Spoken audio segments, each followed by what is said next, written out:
Hello everyone. So सेटको questions गर्ने क्रममा आज हामी क्वेशन नम्बर 16 मा पुगेका छौं र आज हामी 16 नम्बर गर्छौं। So you can see here question number 16, out of students appeared in an examination 70% student passed in English, 75% passed in mathematics, 10% failed in both the subject and 220 were passed in both the subject. Then number A, यो question चाहिँ percentage देखि सुरु भएको छ। 16 number देखि percentage different खालको question आएको छ। नम्बर ए मा हामीले right the cardinality notation of the number of students who passed in both the subject. Both the subject भनेको यहाँ 220 student pass the both the subject भनेपछि यो ए को एन्सर चाहिँ क्वेशनमै हुन्छ।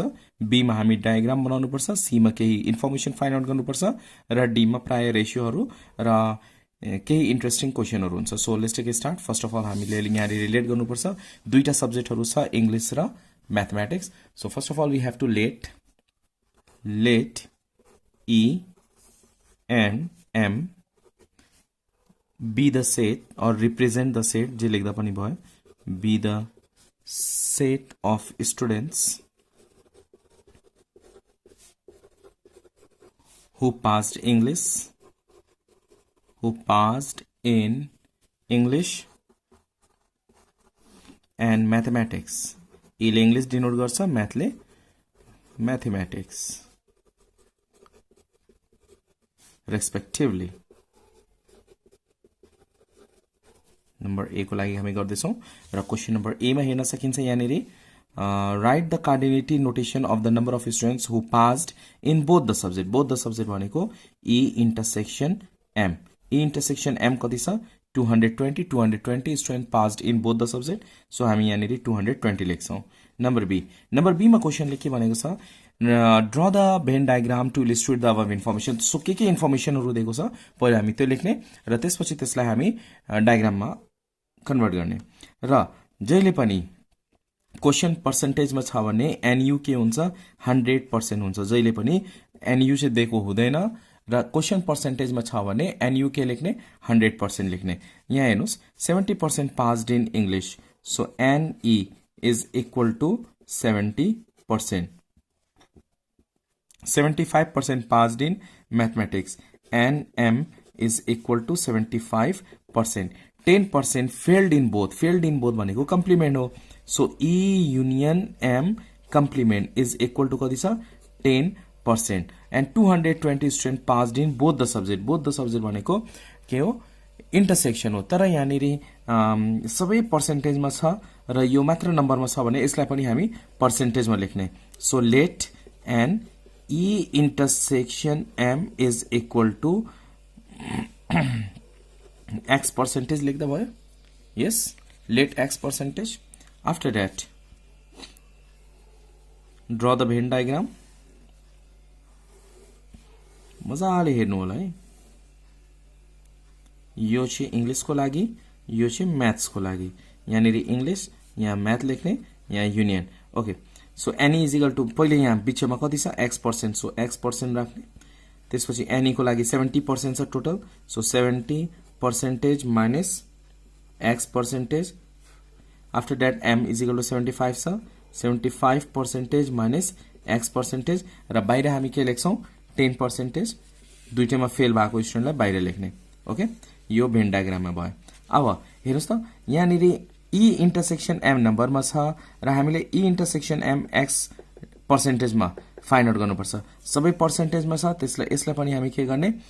पर्सेन्टेजमा फाइन्ड गर्ने। यसलाई चाहिँ हामीले पर्सेन्टेजमा ई इंटरसेक्शन एम के गर्ने? पर्सेन्टेजमा फाइन्ड आउट गर्ने। अब यो सबै हामीले एड गर्यो भने this plus this plus this plus this is equal to के हुन्छ?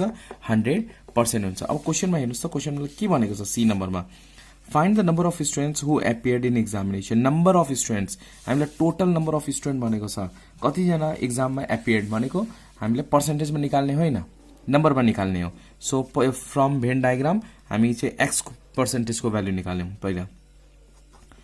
फ्रम भेन डायग्राम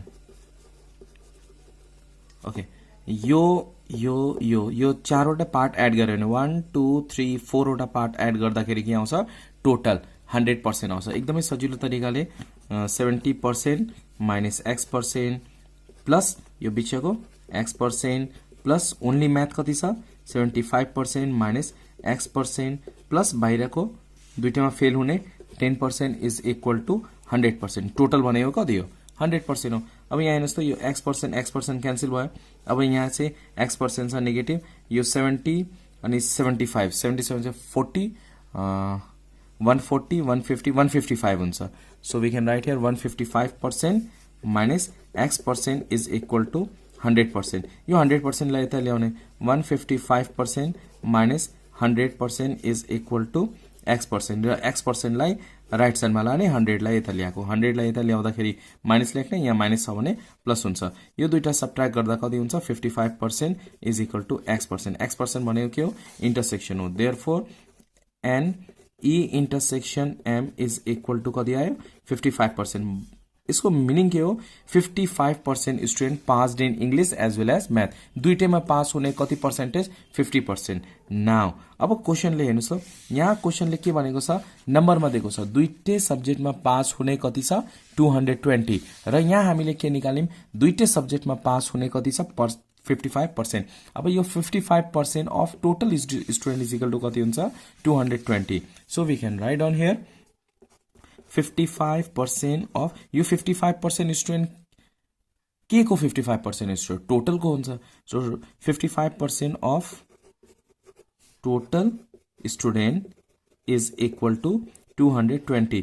मजाले हेर्नु होला है, यो नम्बरमा दिएको छ ई इन्टरसेक्सन एम दुईटैमा पास हुने नम्बरमा दिएको छ, यो दुईटैमा पास हुने पर्सेन्टेजमा हामीले निकाल्यौं। यो के को पर्सेन्टेज 55% अफ के को इज इक्वल टू 220 हुन्छ टोटल स्टुडेन्ट को 55% of total student is equal to 220। अब यहाँदेखि हामी टोटल स्टुडेन्ट फाइन्ड आउट गर्न सक्छौं 55/100 into total number of student, यहाँ नम्बर अफ लेख्नु होला number of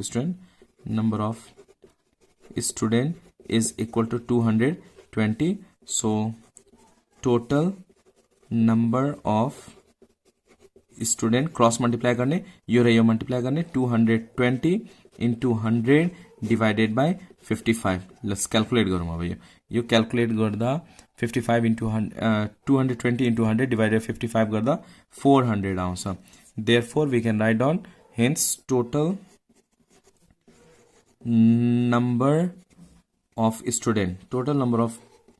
student is 400। Okay up to here. अब क्वेशन नम्बर डी मा हेर्नुस्। क्वेशन नम्बर डी मा क्वेशनले भनेको छ find the ratio of number of student. यहाँ नम्बर अफ स्टुडेन्ट भनेको छ हामीसँग क्वेशनमा के छ पर्सेन्टेजहरु छ। अब number of student who passed mathematics only and English only, म्याथमा मात्र र इंग्लिशमा मात्र पास्ड हुने स्टुडेन्टको नम्बरको हामी के निकाल्नु पर्यो रेशियो निकाल्नु पर्ने। सो हामी सुरुमा हामी के गर्छौं नम्बर यो सबै पर्सेन्टेजलाई हामी के गर्ने नम्बरमा कन्भर्ट गर्ने। सो यहाँनिर हामी के लेख्छौं एनई कति छ 70% थियो। यस सो 70% अफ 400 गर्ने 70% अफ 400 कति हुन्छ यो क्याल्कुलेट गर्ने 70 डिवाइडेड बाइ 100 इन्टु 400 यो क्याल्कुलेट गर्दा 280 आउँछ। सिमिलरली म्याथमा पास हुने स्टुडेन्टहरु कति थियो 75% स्टुडेन्ट पास इन म्याथ। अब यो 75% स्टुडेन्ट केमा पास भएको छ 75% के को टोटल नम्बर को। So 400 so 75 divided by 100 into 400 is equal to how much here we get 300। Now हामीलाई ओन्ली मात्र भनेको छ क्वेशनले English only and math only को रेशियो निकाल्नु पर्ने, तर यो ओन्ली आएको छैन। अब ओन्ली निकाल्ने। सो एन ओन्ली ई कसरी निकाल्ने हो N E minus N E intersection M. E intersection M कति दिएको छ you can see here E intersection M भनेको 220 passed in both subject. So we can write here 280 minus 220 when you subtract we get here 60. Similarly only m, let's find out only m is equal to n m minus n e intersection m. nm कति छ nm is equal to 300. So 300 minus intersection कति छ 220. Okay, so when you subtract we get here 80. Now we have to find out ratio. So we can write here required ratio required ratio is equal to n only m divided by n only e. किन यो m मा म्याथलाई माथि राखेको? You can see here the question. हामीलाई क्वेशनले के भनेको छ यहाँनिर? Find the number of यहाँनिर find the ratio of student who passed math only and English only. Math पहिला छ, त्यही भएर math पहिला राख्ने, त्यसपछि English तल राख्ने.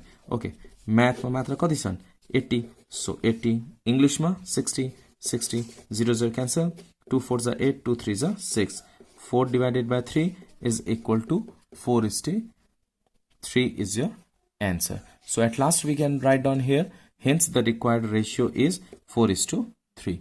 Hope you understand this question number 16. यो अलिकति यहाँदेखि क्वेशन नम्बर 16 देखि पर्सेन्टेज खालको क्वेशन हो. भिडियो मन पर्यो भने प्लिज लाइक गर्नु होला, न्यू हुनुहुन्छ भने please subscribe and please share with a friends too. Thanks for watching till last. Keep supporting and keep sharing.